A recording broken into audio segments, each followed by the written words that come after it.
What would happen if you found out that the only real fight you have in this lifetime is with yourself? Let's talk about that.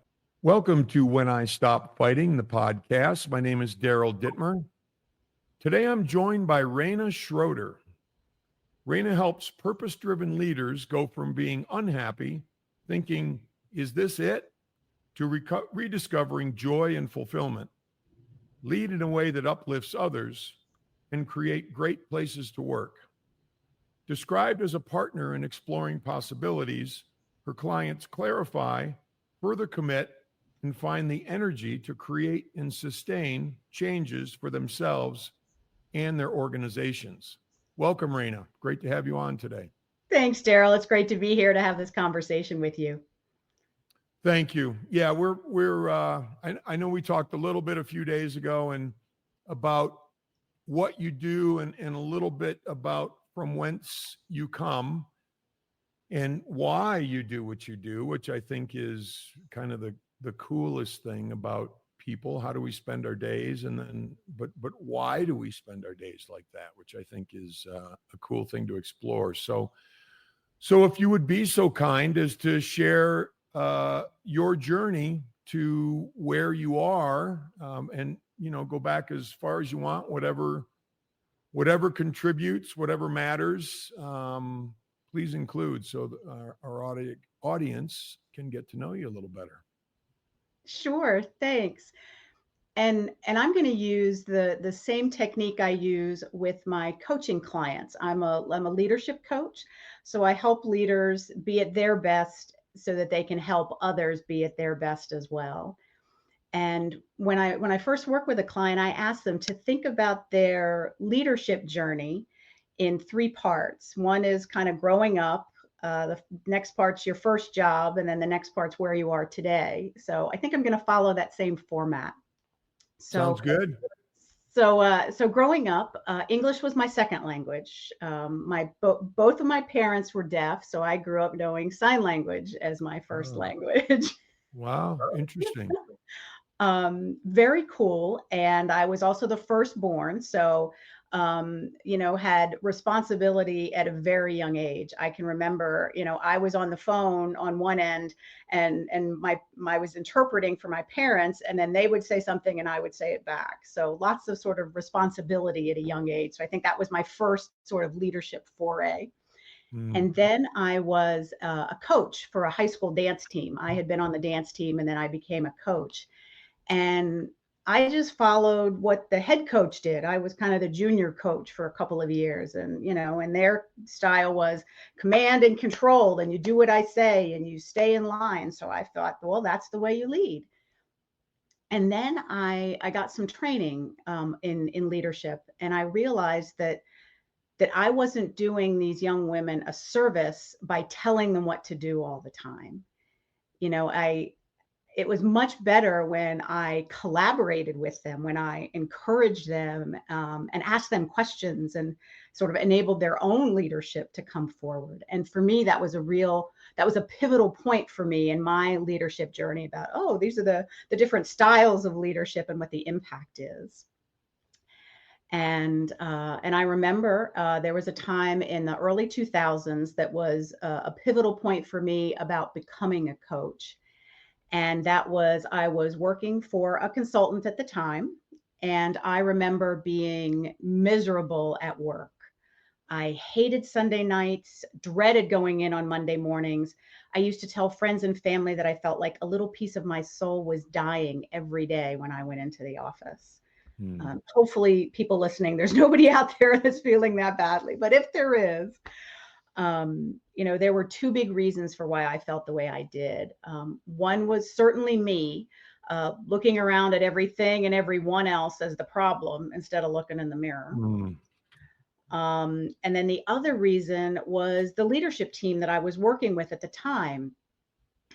Because I think if you're a leader, you can create one of two environments. And when I say leader, I don't mean that you have an official title or a rank. To me, leadership is about influence. If you have influence at home, at work, in your community, you're a leader. So to me, it's not whether you're a leader, it's the extent to which you're choosing to lead. And as a leader, I think we can all create one of two environments. The first environment invites people in, makes them want to be there, perform at their best, ideally give back to something that's important to them. And then I think the other environment a leader can create makes people want to run away and quit.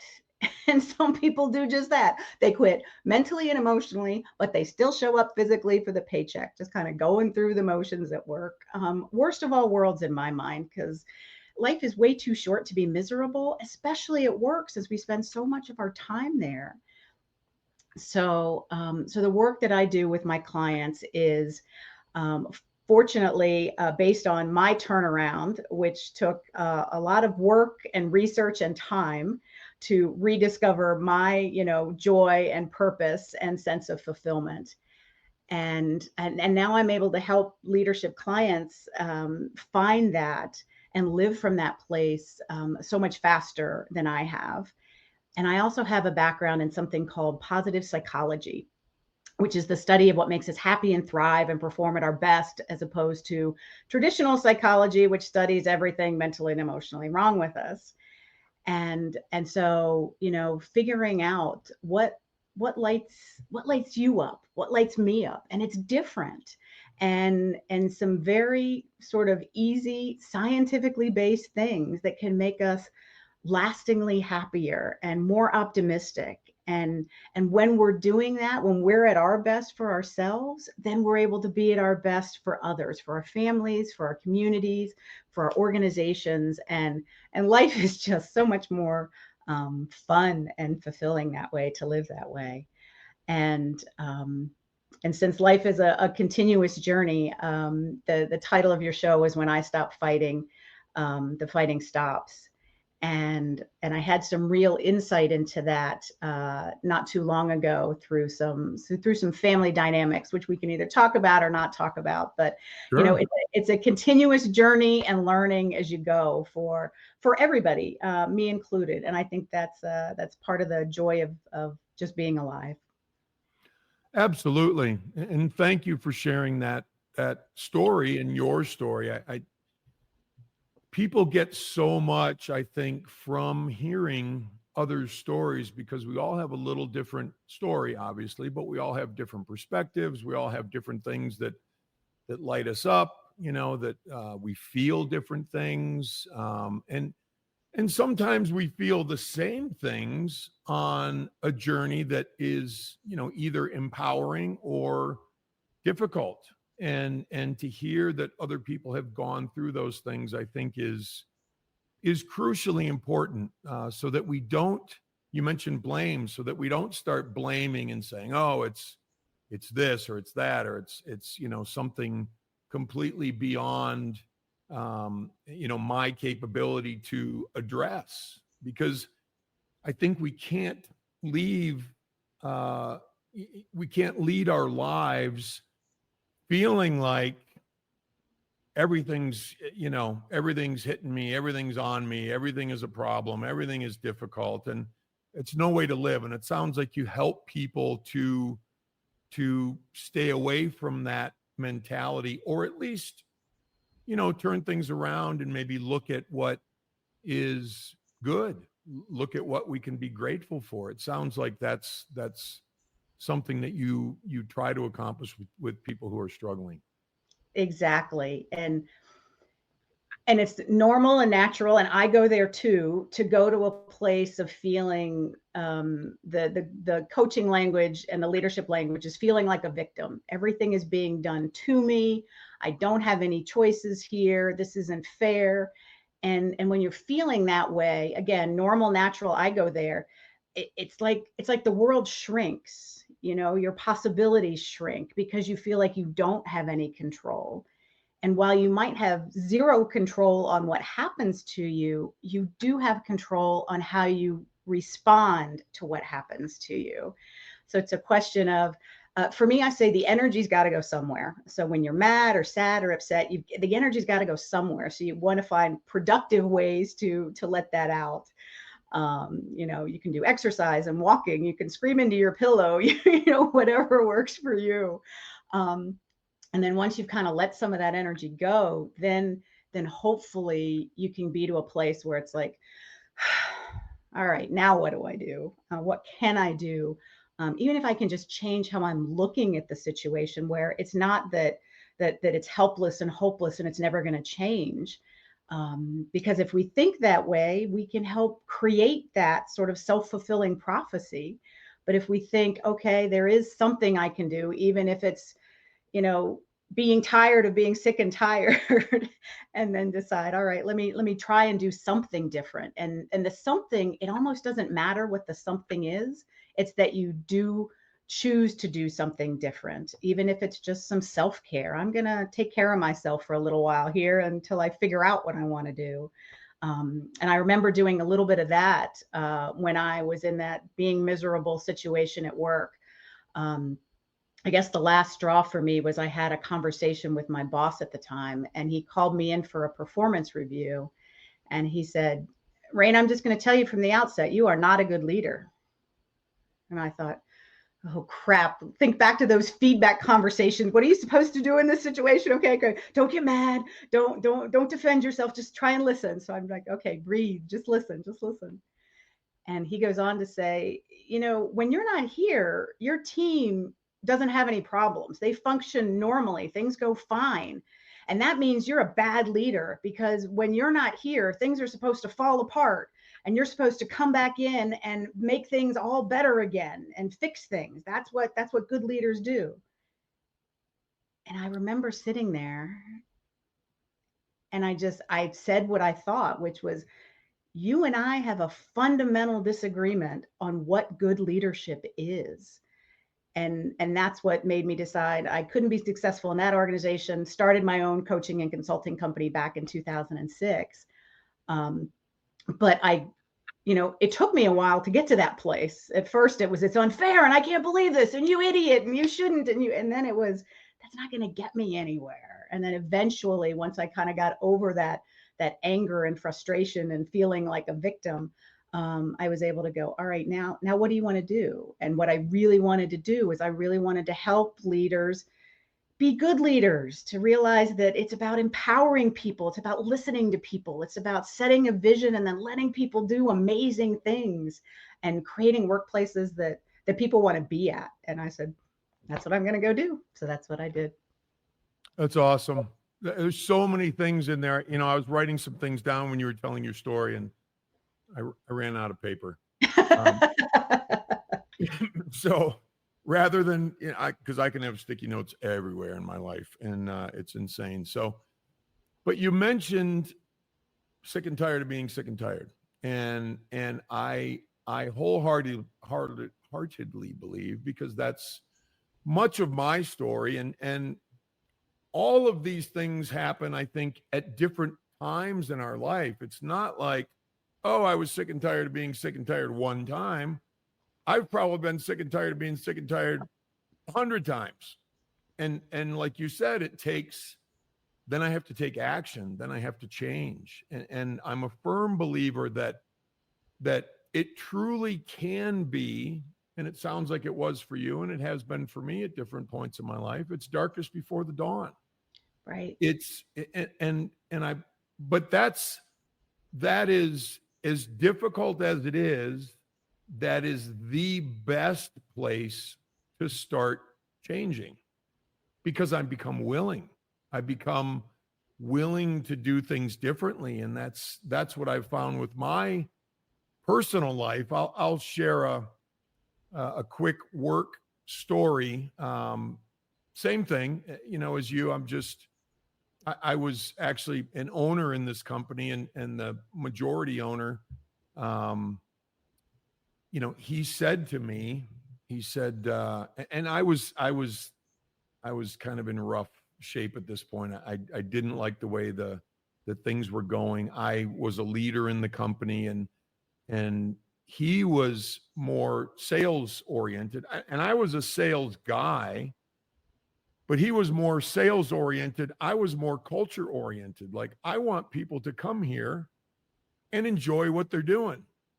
And that doesn't mean you have to have parties and enjoy everything all the time, every day, because work can be tough, and that's okay. But at least enjoy the environment. that it's not just about sales. It's not just about money. It's about, I think Richard Branson talks about it. If my employees are happy, then the customers will be happy. And I think that's 100% true. So he and I butted heads a little bit on that stuff. He was the majority owner, so he won, which is fine. But at one point I was just like, I don't think I can do this anymore, because if we don't put culture first, the sales aren't going to matter.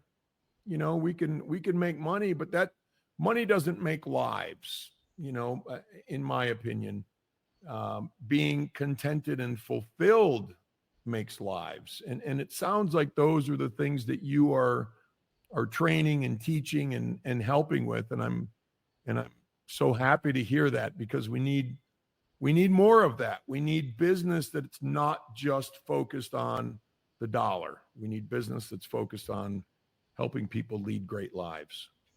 I completely agree. And what a great story. Thank you for sharing that. And I love how your philosophy was kind of aligned with I guess Richard Branson's philosophy of when employees are happy, they're going to treat their customers well. And yeah, I agree. Work should be a place that is enjoyable, fulfilling, that is helpful to other people, to the planet. And if you are making money by doing that, all the better. It doesn't have to be either or. It's not like I'm doing good for the planet and I have happy employees, or I'm making money. You can absolutely do both. And there are organizations that are proving that every day. And it's about, I think it goes back to sort of my recognition with the high school dance team. It's recognizing that there's another way. There's another way to lead people other than command, control, and authoritative and telling people what to do. But if you're not exposed to that, or if you don't learn about that as a possibility, you just keep doing what you've always done. And so I think part of it's just learning that you can be successful doing different things. And as I say that, I think that's true for life in general. It's, one of the questions that I'll pose to my leadership clients that are in a tough situation is, what happens if nothing changes? You say you're not willing to do A, you're not willing to do B, you're not willing to do C. It's too hard, it's too tough. I don't know if I can do it. I'm not trained. Okay, so you're in the same situation and we're having this conversation a year from now and nothing has changed. What does that look like? And sometimes it's just recognizing I can't live in this pain anymore. And sometimes the pain has to get really bad for somebody to want to make a change. So for me, if somebody's not willing to make a change now, or not willing to shift their thinking, or not willing to work with me or try a different approach, then it's okay. We'll kind of see how this plays out. Maybe it just needs to get even more difficult for somebody to realize, wow, I can't keep doing this. And now it's okay. Now I'm open to other ideas and conversations and doing something different. Right. And it's kind of a rock bottom thing, right? And I feel like many times that's where people need to find themselves. And I've had to do that. I will kick the crap out of myself until the cows come home. and then I'll do something about it. And I'm getting better. I'm 59, so I'm getting better at it, which is cool.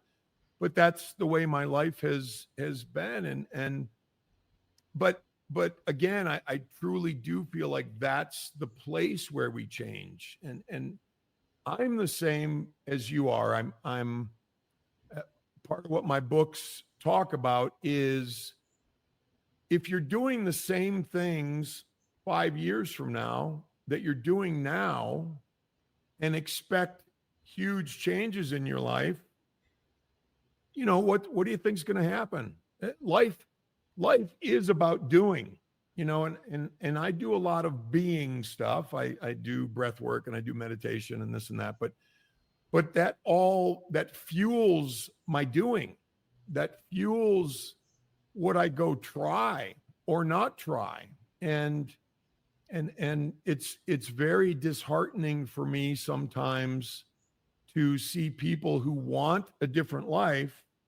And I have family members who say, I want a different life, but they don't try. And shame on me. I can be the one who tries to try for them. But right? Yes. But I kind of gave that I'm up a going to long time rescue them. ago. I can fix them and save them. Right. Well, and I gave that up a while ago, but I still want it for them. Yeah. And one of the old sayings is, I think that, don't want something more for people than they're willing to want for themselves. Because this is hard to say, but, and I don't mean this as it sounds literally, but maybe they're just happy doing what they're doing because it's familiar and it's comfortable. As uncomfortable as it is, it's comfortable because that's what they're used to. And you sounds like you find that sometimes in your professional work, and do you find it also in your personal life? Yeah, being comfortable and sort of, having a set as a thermostat is where we like to operate as human beings. And even things that we want to do, I want to start my own business, or I want to start a podcast, or I want to write a book, or I want to, take on a new leadership position. There's always the part of us that says, yes, that sounds great, I want to go for it. And then when we don't go for it, it's like a foot on the gas and a foot on the brake. A foot on the Yeah. gas says, yes, I want to go for it, this is going to be great. But there's always a foot on the brake that says, well, what am I going to lose because of this? Or what do I have to give up because of this? Because there's pros and cons to everything, whether it's a happy choice or a not so happy choice. And unless we can sort of face those things that are having us push on the gas, change can be really hard. And so, sometimes I'll walk through an exercise with my clients that says, okay, imagine that the thing that you really want to have happen has now come true. What scares the Jesus out of you when you think about that? What anxiety comes up for you about that? And then it's, oh my gosh, let me think about this and this and this and this and this. And it's like, well, of course, that's why you're not jumping for this big change you want to make, because there's all these other things that we need to address first.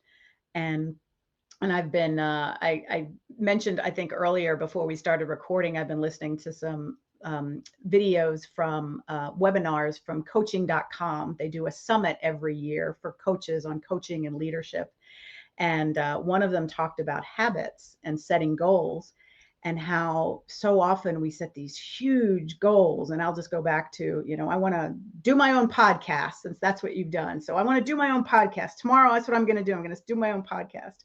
But that can be so big and so daunting to think about doing that. Maybe you need to take tinier steps first. Maybe it's, well, let me talk to somebody who's doing their own podcast first and see what that's like. Maybe I'll invest in a good microphone. So it's sometimes when we set these huge goals that people say, go big or go home. Well, a lot of us go home because it's just too hard. Right. So it really is about setting those, okay, that's the big one, but what do I want to do first? I want to write a paragraph in my book. I want to lose 2 pounds instead of 30 pounds. Or so it's those small incremental habits that I've been learning can be a lot more empowering for us to do. And then we can celebrate, yay, I wrote that paragraph, or I bought my microphone, and now that inspires me to take the next step. Yeah. And I've been there in so many situations in my life where, and I will try to eat the entire elephant at one time. And that's my MO. And my wife always says, I can't leave you unsupervised. And, and she's right. Sometimes she can't leave me unsupervised, but I always learn something. And as interestingly, when I try to eat the entire elephant at one time, sometimes life pushes back and says, just eat a foot, like just settle down, enjoy the journey. Because I sometimes I feel like I'm running out of time. And I probably thought that when I was 19. I only have, 70 more years to do what I have to do on this planet. And, the time frame has shrunk a little bit at this point, but I like to take big bites and a lot of times that's where the learning happens for me, that I need to, just I can't, chill isn't necessarily the right word, but just, slow down, enjoy getting there, enjoy, taking on that project. You mentioned podcasting, and anybody who knows me would say, Daryl doing a podcast, absolutely no freaking way. He's too much of an introvert to do that kind of thing. But I'll keep this quick, but my life started as a very blue collar. My dad was a mechanic, and my mom took care of the household and that sort of thing. Nobody in my family had ever graduated from college, and et cetera, et cetera. So it was very blue collar. And then I got involved in, then I got sober. Then I got involved in sales, and because I wanted to take on life, I wanted to go, I wanted to do stuff. And so as I'm taking those big bites, I'm also getting my butt kicked. I'm also really having, difficult times with things. But to make a long story short, it has been a life of taking risks where I didn't feel safe, and I didn't feel comfortable, and I didn't feel like I knew what I was doing. And it wasn't even that I didn't feel like I knew what I was doing. I didn't know what I was doing. And sometimes that makes it more difficult, because we dive in, and I dive in, I take on too much. And then, that for every action, there's an equal and opposite reaction, right? I get pushed back. And I love your style of, just take a bite and then take another bite. And over time, so much can change. So I know I'm talking too much, but I was very happy that you said that, because I need to hear that today.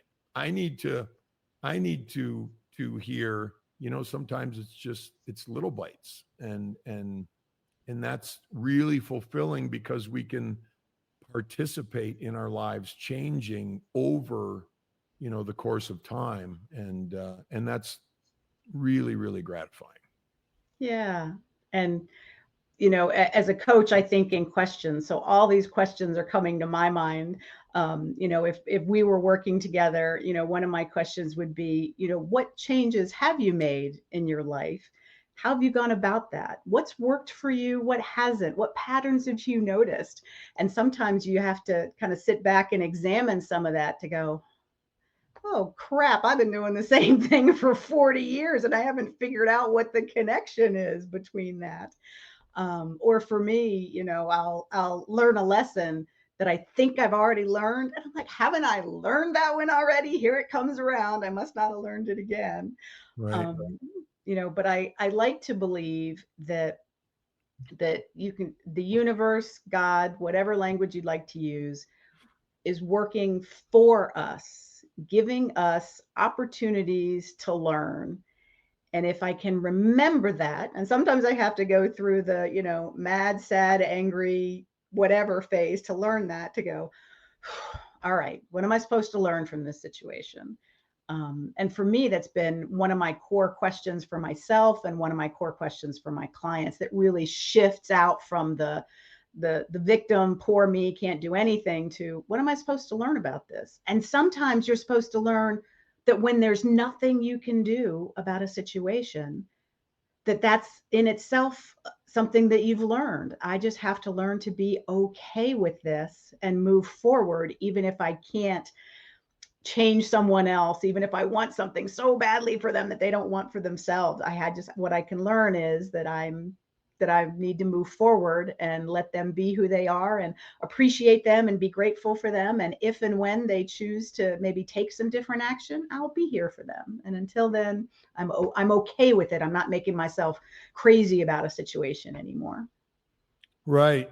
You brought up the universe or source or God or however anybody wants to refer to it. And I feel the same way. Much of my life these days, and for a long time, has been about faith. And Joseph Campbell, one of my favorite authors, myth and that sort of thing. But he talks about, when he was asked about his faith, he said, well, I don't need faith. I have experience. And not that I necessarily agree with that sentiment, but he went on to say that if I look back on my life and I understand the things that have come into my life and the timing of things that have come into my life, and looking at the way things have happened, I could not have orchestrated that the way they happened. And look at my life now. It's a beautiful sort of tapestry of everything that has happened in my life. And that is the most beautiful thing. And that's how I feel about my life, because I could not have given myself the lessons that I received from God or the universe or source, or however you want to refer to it. And I will get those lessons, and either I learn or I get it again. And then I either learn or I get it again. And I can get the same lesson 18 times if I don't learn, or whatever that number might be. And the interesting thing to me, and one of the things that has been very true in my life, is that I may not know what I learned until 5 years later. I might look back and say, oh, wow, I remember that. And this is what it meant. And that's been such a wonderful thing for me to sort of feel at times when things come up. And I'm like, that is so cool. And who's in charge of it? It's not me. I'm not smart enough for that. Right? I'm not cool enough for that. I truly am not. And anyway, I love that element. You were talking about that, and it just made me think of faith. And do you help when you're working with clients? Do you help them sort of tap into that, their belief system and their faith, and looking at how things have worked so far and how things can potentially look going forward, that sort of way of seeing life? Absolutely. And I love how you use the word tapestry, and I love that, the tapestry of our lives, and the tapestry of my leadership coaching clients' lives. It's who are you? What's important to you? What guides you? What do you do when you're feeling small, defeated, victim? What supports, are in your life? What do you want to do with your life? How do you want to make a difference? And whatever the answer is the right answer, because it's their answer. And part of it's sometimes having a conversation that says, well, I hear some things you want to do, but those sound like somebody else's desires for you. What do you really want for yourself? How do you define success? And that's part of the fun and the joy to me about working with people, is we are all the same, and we are all incredibly individualized as to what makes us happy, what makes us light us up, what purpose do we have, what do we really believe in, what motivates us, and to remind ourselves of what those things are, because there's a whole toolbox of things that we can tap into when life gets hard. That we can remember some of those lessons we've learned, and look back on those horrible times in our lives that we've come through, and the resilience that we have, and just to be able to have that calm, wise confidence that we can get through it, whatever it is that we're facing.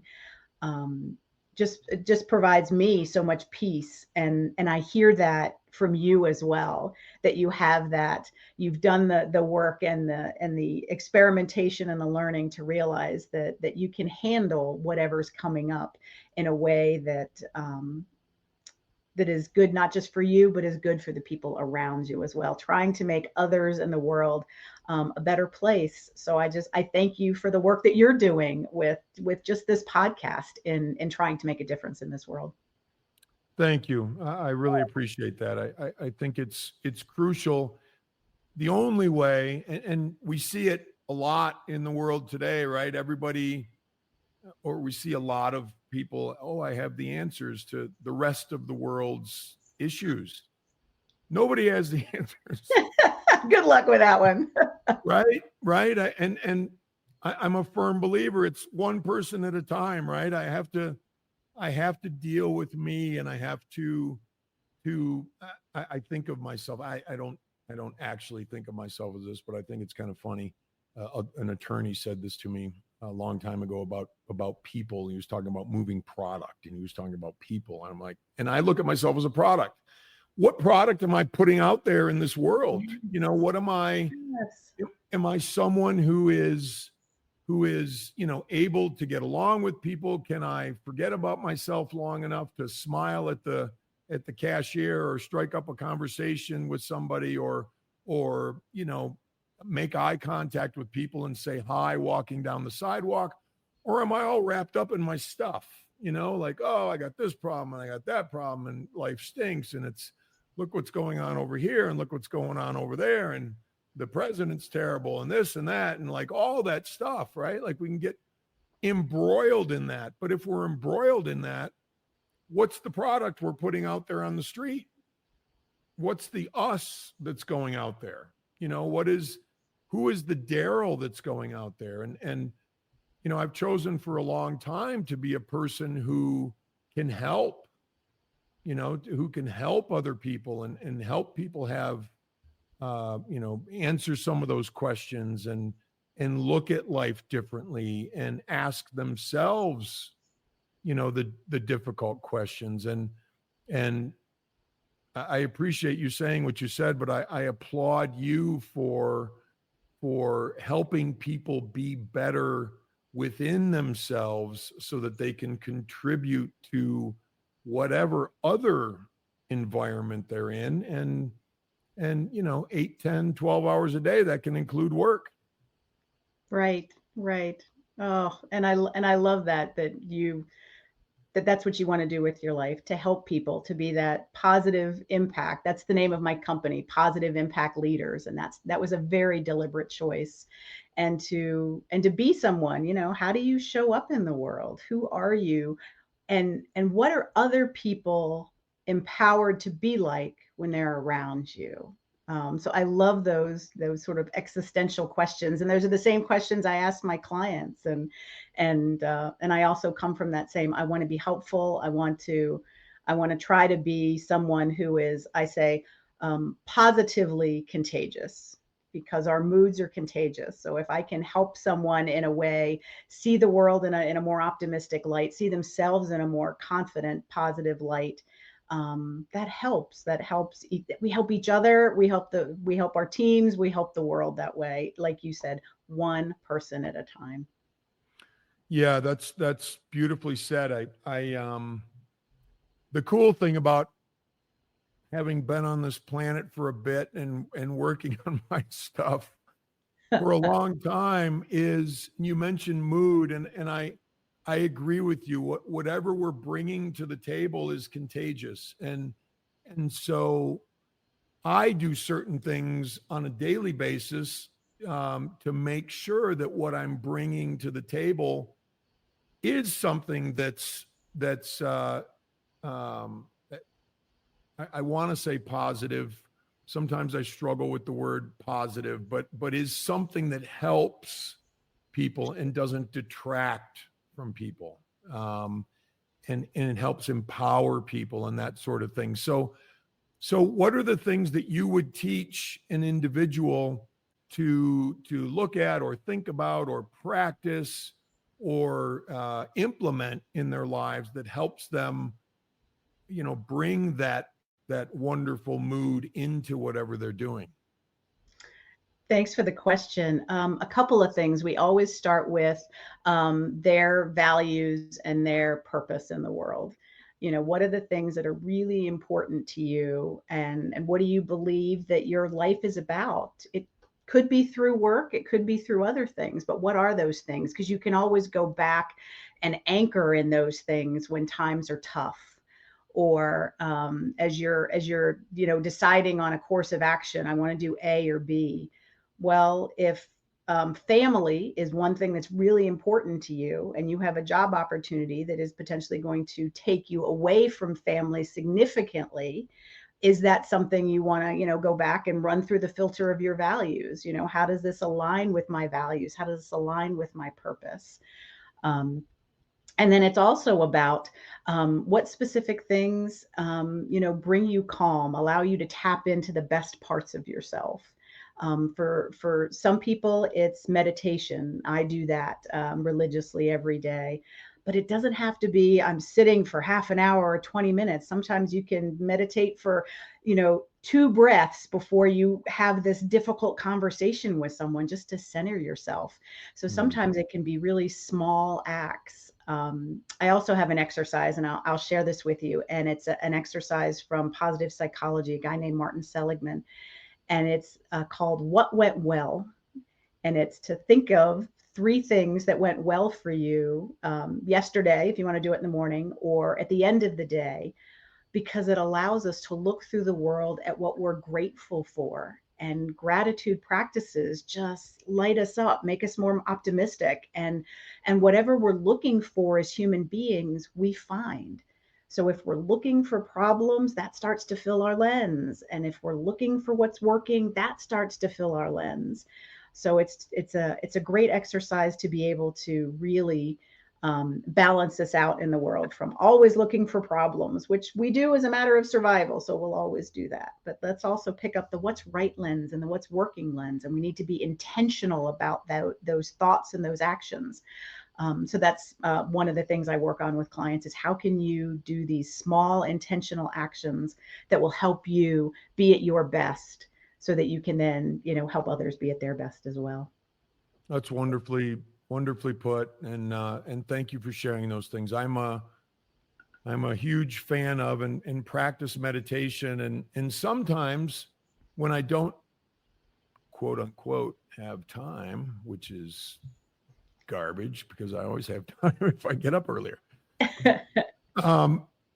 So that's how I believe about this. But sometimes if I'm feeling a little rushed or whatever, I'll go outside and sit on the deck and sit in my chair and close my eyes and do some breathing. And then I will just feel the breeze across my skin.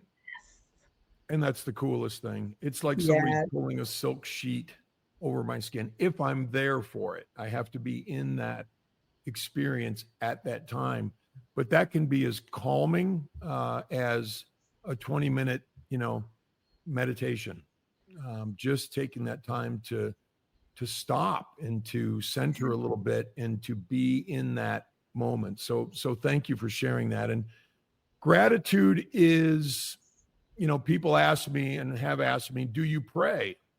And I say, I say, number one, if God is God, God knows what I need, when I need it, how I need it, etc. All I do is say thank you. I just say thank you. And so every morning I say thank you for my family and my wife and my parents. And, there's a lot of people who are gone in my life now, mentors and things over the course of time. And so that's a beautiful exercise that I engage in every single day, and that reverberates.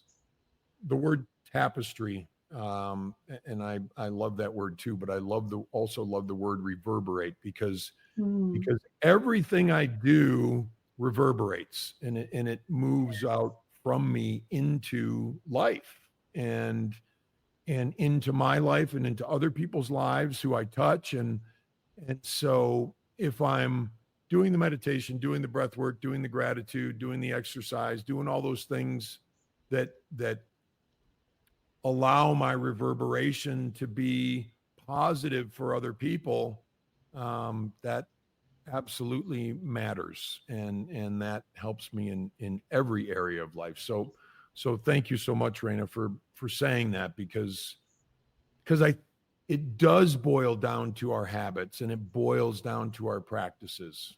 So I'm going to switch gears just a little bit and ask you a question that I thought of earlier when you were speaking, but I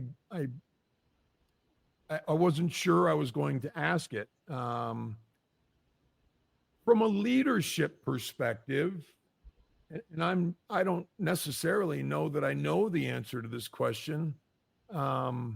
Intrinsically, there's something that kind of tells me I do, but I don't, I'm not certain. How many, of 10 people, how many of those 10 people can be real leaders in an organization or a workplace or an environment? Good question. And I'll just say at the outset, I don't have the answer to the 1 in 10 or 5 in 10. But for me, leadership, it really is that anyone can be a leader from wherever you are, because I've seen people with no title, no power, just be kind and helpful to colleagues and coworkers, and they're sitting in a room and the boss 2 levels up asks a question and everybody looks at that one person, the junior intern that was just hired a year ago, because of who that person is and the influence that they have and how they show up for people and how they're helpful for people. So for me, it's just been fascinating to watch that so many people will say, well, I want to get that promotion because then I'll have more leverage and more power. And then when we have that conversation about, well, who really has that in the organization? And it's not, and do you really want position power, or do you really want to be someone who has influence over someone else because of your heart and your kindness and your caring and your high standards and your devotion to purpose? To me, that's really what makes a leader. And so when you think about, who can be a leader, I think anyone can. But I think you need to look at the motives there about, is it that I want to be a leader because I want to help people, I want to bring out the best in people, or do I want to be a leader because I believe it's about position and money and power? And to me, that's not my definition of leadership. My definition of leadership is much more service or servant oriented. My job as a leader is to help and serve others. And that's the model that I ascribe to. I love it. Absolutely love it. And I probably, because I never really asked myself that question that I just asked you. But I would say, 10 out of 10 will be leading in their own way, whatever that way is. And so I agree with you. I think everybody has it in them. One of the things that was important to me, and I've said this in many environments that I've been involved in, different businesses and that sort of thing over time, but I, from being a laborer and a farmhand when I was a kid to owning companies and that sort of thing, I've always said I want to be a worker among workers. And I think you hit that just now when you were talking about that leadership. It's not the title. It's not, that has nothing to do with it. That doesn't make anyone anything. So very cool to align in that regard, and being a worker among workers, I think shows that I'm service oriented and servant oriented, because I want to contribute and I want to help. And I think that's what makes a great leader. I agree. So last thought, and this is an interesting topic for me, because positive impact, and we've talked about what it takes to be that, and to help in an organization, and what we're built of, that we can bring, and how we can build ourselves to bring things that help other people. Now and I had mentioned earlier, so I want to flesh it out a little bit. I had mentioned earlier about, sometimes positivity, if it's not real. And it's kind of like, I know something's bad or it's not right, but I'm going to pretend like it is. And I think there's a tough way to go, because I think that's what a lot of people think positivity is. Right. And I don't think it's that. And I don't think you think it's that. I think it's, it's what we're bringing to the table, not pretending that this is positive, even though it's the most horrible thing that ever happened. Right. Pretending it's positive when it's the most horrible thing that's ever happened is called toxic positivity. Yes, there we go. And nobody is buying it. Nobody is buying it. Right. And I'm kind of a research junkie, so I'll tell you, they've actually done studies where if you're pretending something is really good when it's not, it actually hurts us physically. Like like our hearts don't function as well when we're lying to ourselves and others, just to share that research tidbit. But no, it's, my invitation with clients is be real. If the situation is tough and it's hard, then you say that. This is tough and this is hard and I don't like it. And I remember a story somebody told me. I also do leadership teaching and classes. And someone told me a story about how she was in the middle of an organizational, they were being reorganized, kind of the worst thing in organizations, to be reorganized. And the boss called everybody in because everybody was talking about it. And he said, "This is a bunch of crap. I don't like it either. But I tell you what, we are going to talk about it among ourselves. So if you want to vent, you come into my office and we're going to vent and we're going to tear it up and we're going to sling mud. But then when we're out of this office, that's it. I don't want you talking about anybody. Don't want you talking negatively about the situation to anybody else. I want you to contain it within us and the organization." And she said it made such a difference day to day, because they would hear all the other people, oh, bad mouthing this and this is terrible and I'm a victim. But they were like, nope, I'm going to choose to address this differently. And she said, I had so much respect for how that person handled it, and so much respect for my colleagues for being willing to do that we want to make the atmosphere as positive as possible for us, even if we're going through this crappy situation. And we'll vent about it, but we'll vent about it in a specific time, place, and then we're like, all right, then that's it. We're done venting. I love it. I absolutely love it. And what came to my mind when you were saying that was, from a leadership perspective, people don't care how much you know. They want to know how much you care. And that leader certainly cared enough to do the right thing in that situation. That's powerful. I love that. Rayna, how do we find you? This has been a wonderful conversation. How do we find you out there in this world, and how do people get in touch? Yeah, a couple ways. One is through my website, positiveimpactleaders.com. You can find me there. I'm also on LinkedIn, and it's Rayna, Rayna Schroeder, and would love to be connected with folks. However we can connect, because we're both in the same business, trying to help people and trying to make the world a better place. So however I can help do that, I am open and honored to help. That's wonderful, Rayna. I have immensely enjoyed our conversation. I going down the roads of understanding what can help others and help this world. And you're definitely a person who's making the world a better place, which I respect immensely. So thank you so much for coming on, and thank you for sharing your wisdom and your stories. Oh, thank you. Thank you for your kind words. And as I said earlier, thank you for doing the work that you're doing.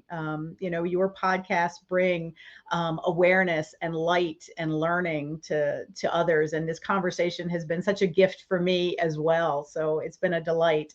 And I appreciate you for what you're doing and what you're continuing to have these conversations. Thank you. Thank you, Rayna. If you've enjoyed When I Stop Fighting the podcast, please check out my books and my journals on my website, DarylDittmer.com. Enjoy a 15% discount by using the code PODCAST, DARYLDITTMER.com. Thanks again.